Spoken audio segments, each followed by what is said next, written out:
Karakteristik sistem ekonomi tradisional adalah pembagian kerja berdasarkan tradisi.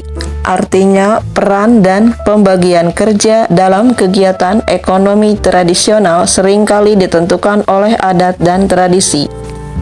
Ketergantungan pada alam, seperti pertanian, perikanan, dan perburuan. Produksi untuk konsumsi sendiri.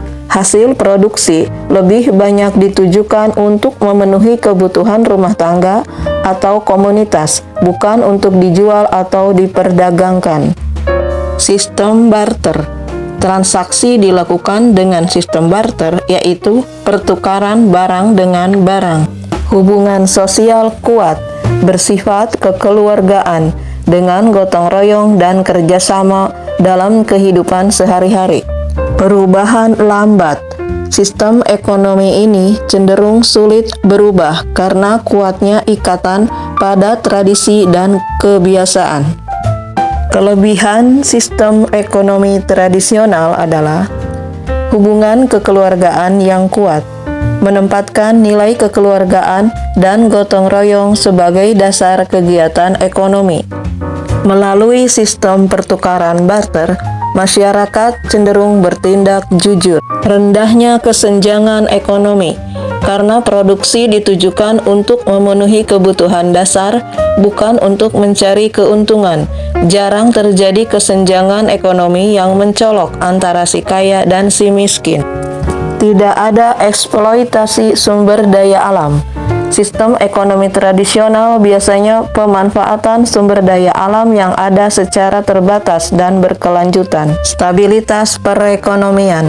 Karena tidak terlalu terpengaruh oleh fluktuasi pasar global, sistem ekonomi tradisional cenderung lebih stabil.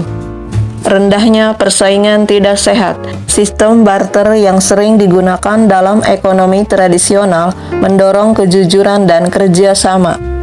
Tidak ada monopoli kekuasaan atau campur tangan berlebihan dalam kegiatan ekonomi. Kelebihan lainnya dari sistem ekonomi tradisional yaitu menjaga kelestarian budaya. Sistem ekonomi tradisional cenderung melestarikan budaya dan tradisi lokal karena kegiatan ekonomi didasarkan pada praktik-praktik yang telah ada sejak lama.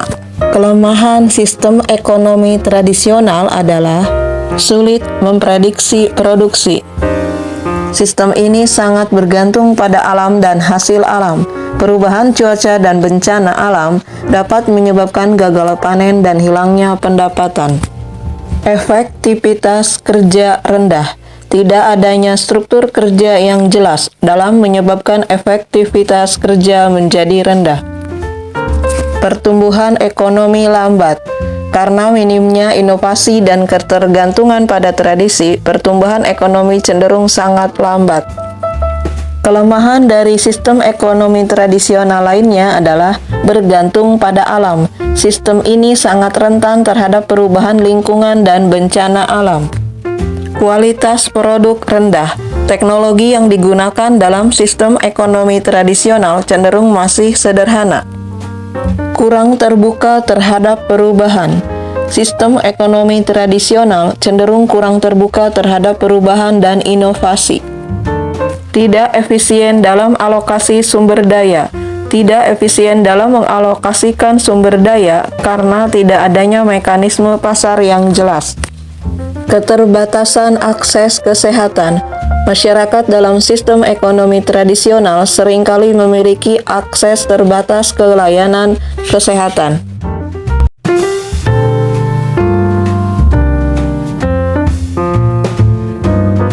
Karakteristik sistem ekonomi sosialis atau terpusat diantaranya adalah sebagai berikut. Perencanaan disusun oleh pemerintah pusat. Pemerintah membuat keputusan tentang apa, bagaimana, dan untuk siapa barang dan jasa diproduksi.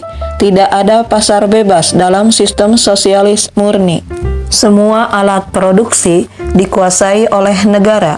Hak milik pribadi atas alat produksi dibatasi atau tidak diakui. Fokusnya adalah pada kepemilikan kolektif atau publik. Peran sentral pemerintah. Produksi, distribusi, dan konsumsi diatur secara terpusat. Pemerintah memainkan peran dominan dalam mengatur dan mengendalikan kegiatan ekonomi, termasuk produksi, distribusi, dan harga. Penekanan pada kesejahteraan bersama. Tujuan utama sistem ekonomi sosialis atau terpusat ini adalah untuk meningkatkan kesejahteraan seluruh masyarakat, bukan hanya segelintir orang kaya. Pemerataan pendapatan. Sistem ekonomi sosialis atau terpusat ini berusaha mengurangi kesenjangan pendapatan dan memastikan bahwa kekayaan didistribusikan secara lebih merata di seluruh masyarakat.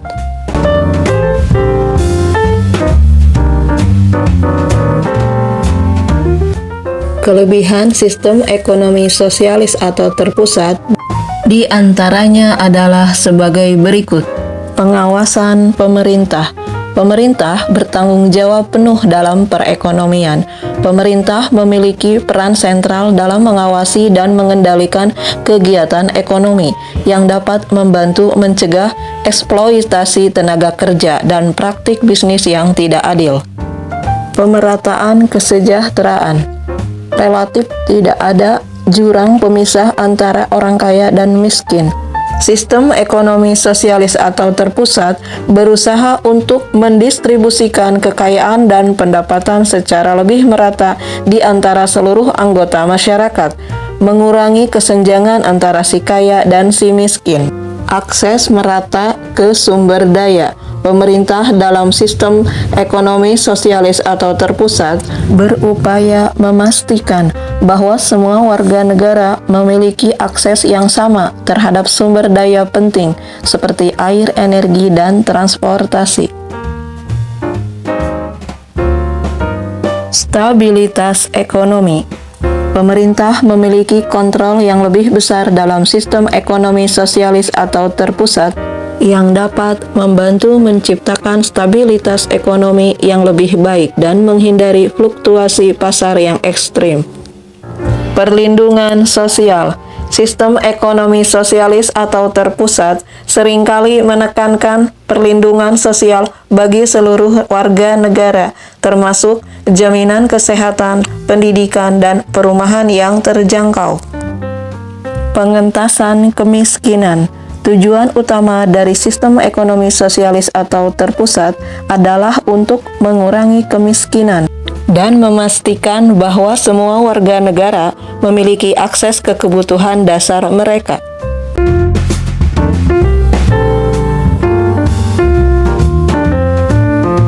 Kelemahan atau kekurangan sistem ekonomi sosialis atau terpusat di antaranya adalah sebagai berikut.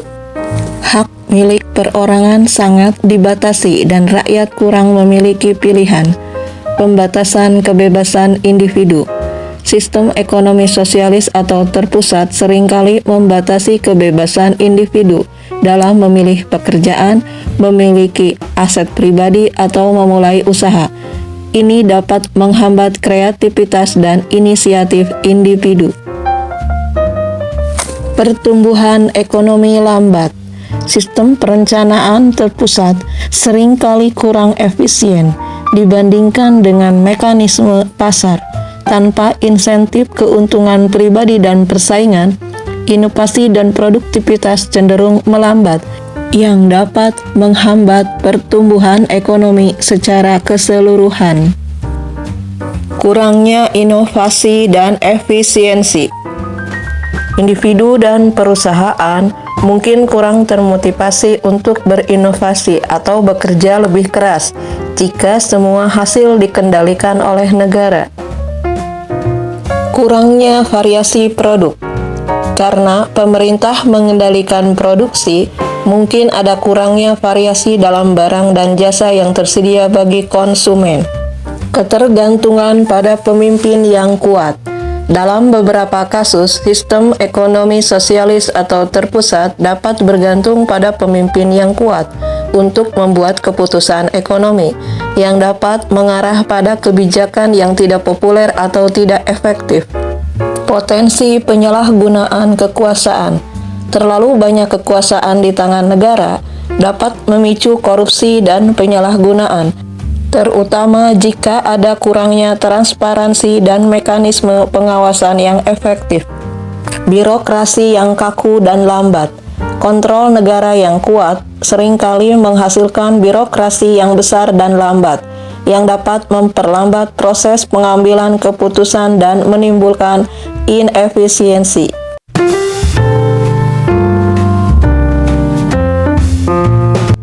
Karakteristik sistem ekonomi liberal diantaranya adalah sebagai berikut.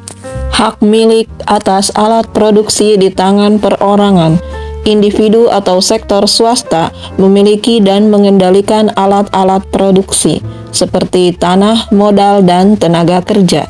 Harga barang dan jasa ditentukan oleh interaksi antara permintaan dan penawaran di pasar bebas. Kebebasan berusaha dan persaingan. Adanya persaingan bebas.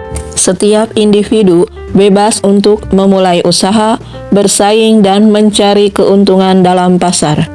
Peran pemerintah yang terbatas. Tidak ada campur tangan pemerintah dalam perekonomian. Pemerintah memiliki peran minimal dalam mengatur kegiatan ekonomi, fokus pada menjaga keamanan, ketertiban, dan menyediakan infrastruktur dasar. Motif keuntungan. Terbuka kesempatan bagi individu untuk mengejar keuntungan. Pelaku ekonomi termotivasi untuk mencari keuntungan pribadi dan memaksimalkan laba. Secara keseluruhan, sistem ekonomi liberal menciptakan lingkungan di mana individu memiliki kebebasan untuk berinisiatif, berinovasi, dan bersaing, tetapi juga rentan terhadap ketidakseimbangan dan kesenjangan ekonomi. Kelebihan sistem ekonomi liberal diantaranya adalah sebagai berikut. Meningkatkan efisiensi. Persaingan pasar yang sehat dalam sistem ekonomi liberal memaksa perusahaan untuk beroperasi seefisien mungkin. Mereka akan berusaha untuk meminimalkan biaya produksi dan memaksimalkan keuntungan, yang pada akhirnya menguntungkan konsumen. Motivasi untuk berusaha. Setiap orang atau pengusaha termotivasi mencari keuntungan. Kebebasan untuk mencari keuntungan menjadi motivasi bagi individu untuk berusaha lebih keras dan mengembangkan usaha mereka. Pilihan lebih banyak bagi konsumen. Adanya berbagai pilihan produk dan layanan dengan harga yang beragam memungkinkan konsumen untuk memilih sesuai dengan kebutuhan dan preferensi mereka. Mendorong inovasi dan kreativitas. Dalam sistem ekonomi liberal, persaingan antar pelaku usaha sangat ketat. Hal ini mendorong mereka untuk terus berinovasi dan menciptakan produk-produk baru yang unik dan berkualitas tinggi untuk menarik konsumen. Memberikan kebebasan ekonomi. Individu memiliki kebebasan untuk memilih bidang usaha yang mereka sukai, memiliki alat produksi, dan menjalankan kegiatan ekonomi sesuai dengan kemampuan dan minat mereka. Peningkatan kualitas produk dan layanan. Persaingan yang ketat mendorong perusahaan untuk terus meningkatkan kualitas produk dan layanan mereka agar dapat bersaing di pasar. Pertumbuhan ekonomi.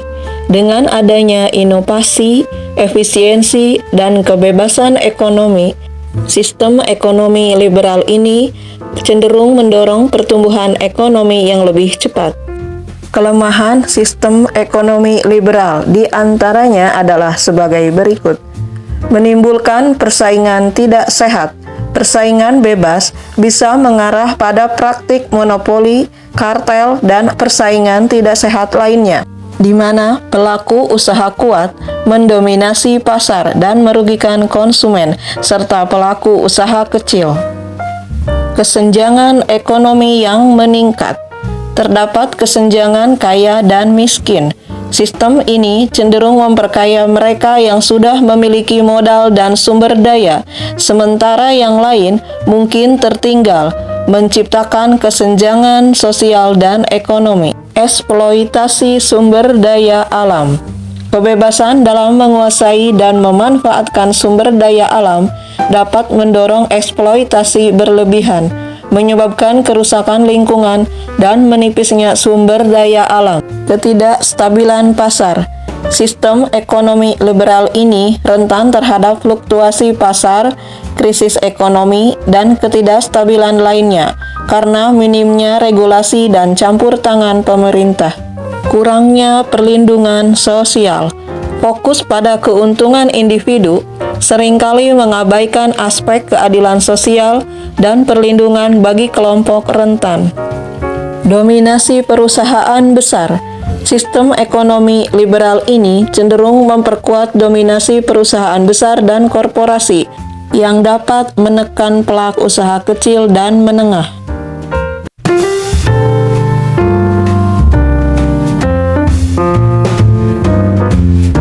Karakteristik sistem ekonomi campuran atau sosialis dan liberal diantaranya adalah sebagai berikut. Perpaduan mekanisme pasar dan perencanaan pemerintah.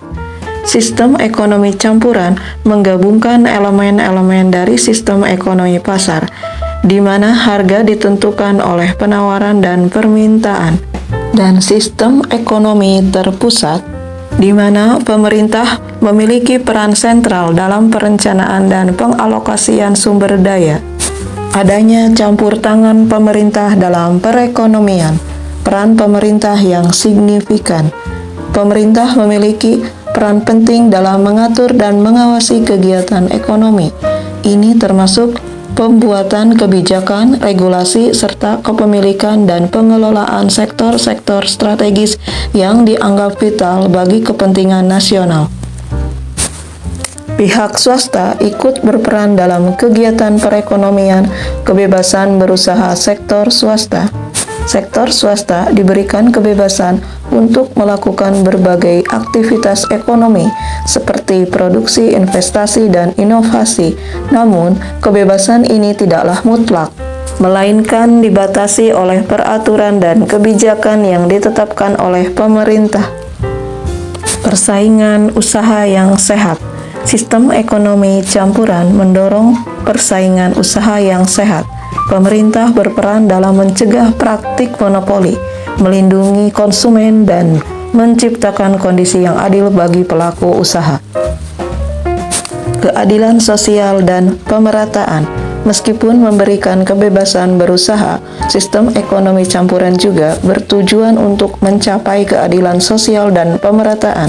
Pemerintah dapat melakukan intervensi untuk mengurangi kesenjangan ekonomi dan memastikan bahwa manfaat pembangunan dapat dinikmati oleh seluruh lapisan masyarakat. Pengelolaan sumber daya vital. Pemerintah seringkali memiliki wewenang dalam mengelola sumber daya vital, seperti sumber daya alam, infrastruktur, dan sektor-sektor strategis lainnya. Hal ini bertujuan untuk menjaga kepentingan nasional dan mencegah eksploitasi berlebihan. Sistem ekonomi campuran banyak diterapkan oleh negara-negara berkembang seperti Indonesia, India, dan negara-negara di Eropa Barat. Kelebihan sistem ekonomi campuran atau sosialis dan liberal diantaranya adalah sebagai berikut. Fleksibilitas. Sistem ekonomi campuran cenderung fleksibel karena memungkinkan penyesuaian terhadap kondisi ekonomi yang berubah-ubah, baik dari sisi pemerintah maupun pelaku ekonomi swasta. Inovasi dan efisiensi.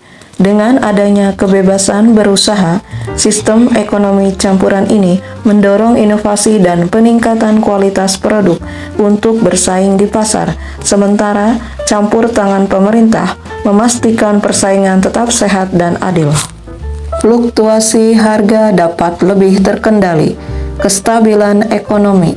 Pemerintah dapat menggunakan kebijakan fiskal dan moneter untuk menjaga kestabilitas ekonomi, mengurangi fluktuasi yang ekstrim, dan mengatasi inflasi atau pengangguran. Pengakuan hak ekonomi individu. Sistem ekonomi campuran ini mengakui hak-hak individu dalam berusaha dan memiliki properti, namun tetap dalam koridor aturan dan kebijakan yang ditetapkan oleh pemerintah. Perlindungan sosial. Pemerintah dapat menyediakan layanan sosial seperti pendidikan, kesehatan, dan jaminan sosial untuk memastikan kebutuhan dasar masyarakat terpenuhi dan mengurangi kesenjangan pendapatan. Pencegahan monopoli. Pemerintah dapat berperan dalam mencegah praktik monopoli dan kartel yang dapat merugikan konsumen dan menghambat persaingan. Pengakuan hak ekonomi individu. Sistem ekonomi campuran ini mengakui hak-hak individu dalam berusaha dan memiliki properti, namun tetap dalam koridor aturan dan kebijakan yang ditetapkan oleh pemerintah. Pemerataan pembangunan. Pemerintah dapat mengarahkan pembangunan ke daerah-daerah yang tertinggal dan membantu pelaku usaha kecil dan menengah agar dapat bersaing, sehingga mengurangi kesenjangan pembangunan. Kelemahan atau kekurangan sistem ekonomi campuran atau sosialis dan liberal diantaranya adalah sebagai berikut. Pembatasan kebebasan swasta. Pemerintah dapat membatasi kebebasan sektor swasta melalui regulasi dan kebijakan yang pada akhirnya dapat menghambat potensi keuntungan dan inovasi pelaku usaha. Beban pemerintah yang lebih berat.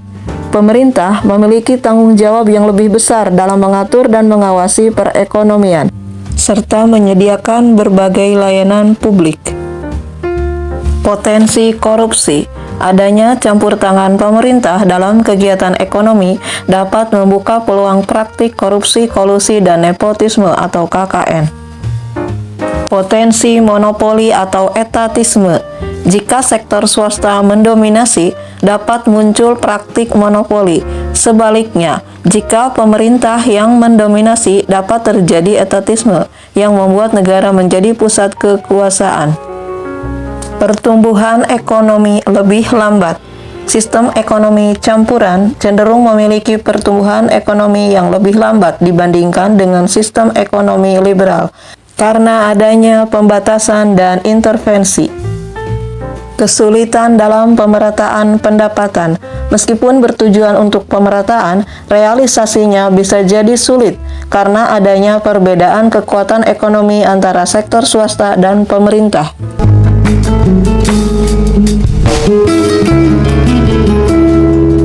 Karakteristik sistem ekonomi Islam atau syariah diantaranya adalah sebagai berikut. Berlandaskan nilai-nilai Islam.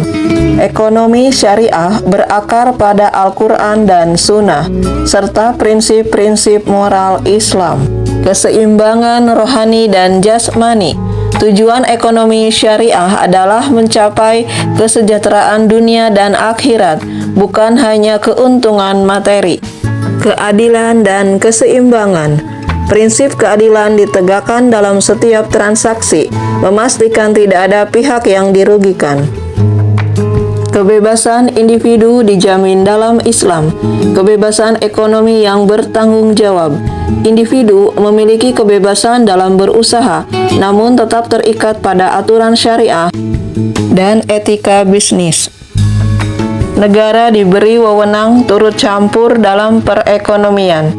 Peran negara dan pemerintah. Pemerintah memiliki peran dalam menjaga stabilitas ekonomi dan memastikan keadilan dalam sistem ekonomi.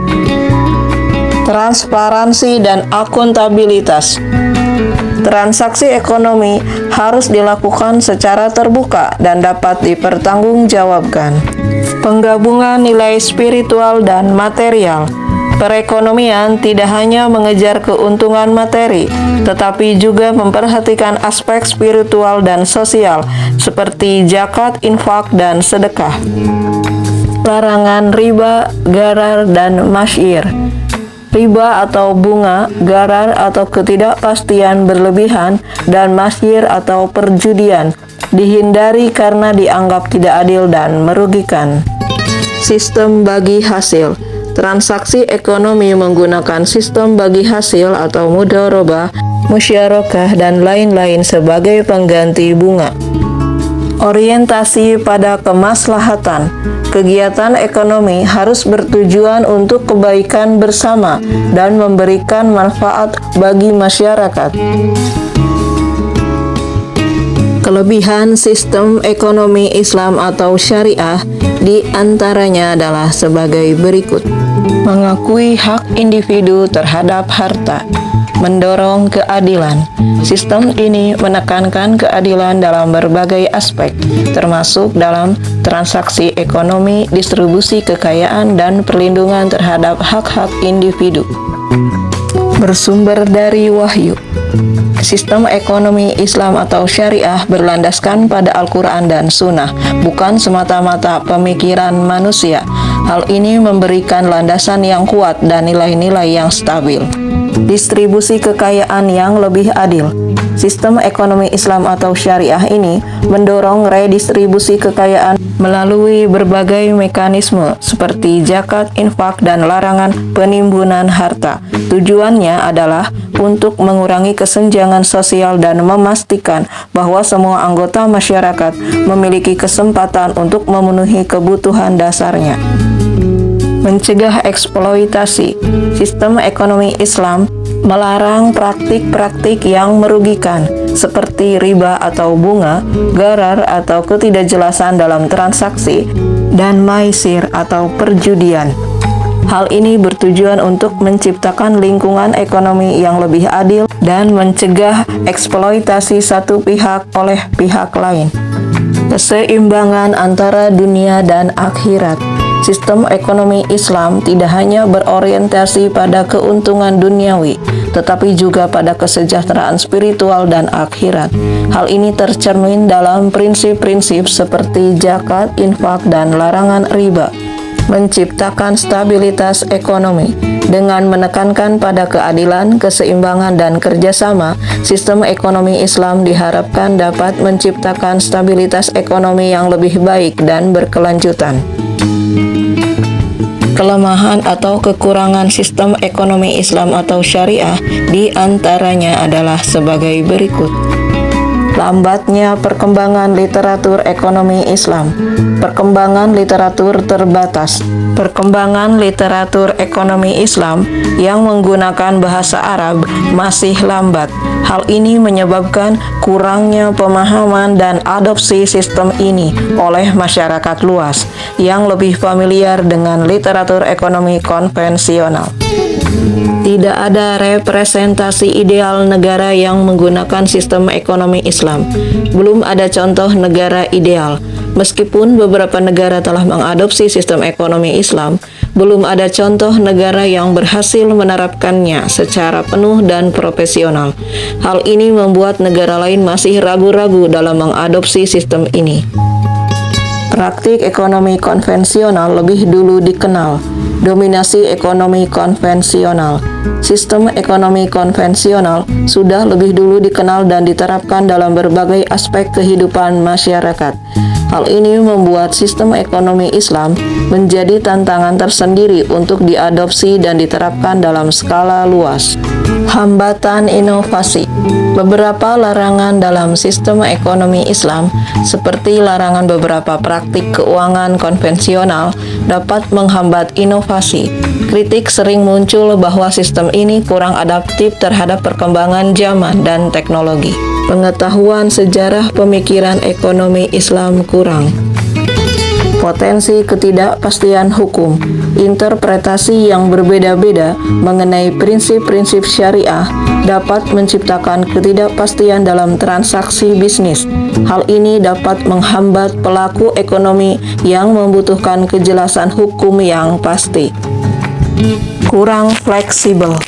Beberapa prinsip syariah seperti larangan riba dan beberapa jenis investasi dapat membatasi fleksibilitas dalam berbagai aspek ekonomi, termasuk perdagangan, investasi, dan kebijakan moneter dan fiskal.